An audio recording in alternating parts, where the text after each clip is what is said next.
Minsan matatawa ka na lang kasi kung ano-anong ginagawa nila. Kahit sinong kambing pala, gustong pumunta doon sa loob ng basket. At ito namang dalawa na to, pinaglalaroan yung paa ko. Ganyan sila kakulit pag nandito ako. At ito naman, nagmomukbang ng damo. Enjoy na enjoy. Yang kambing na yan ay walang kapatid kaya nag-i-enjoy na lang mag-isa. Kaya nakibanding kami sa kanya.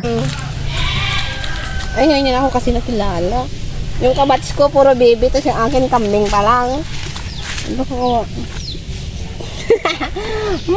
Nag-rugit sa lang siya. O ba na?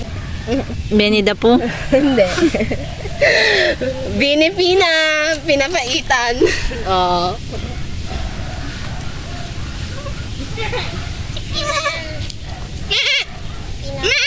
Thanks for watching guys. Don't forget to subscribe to my channel.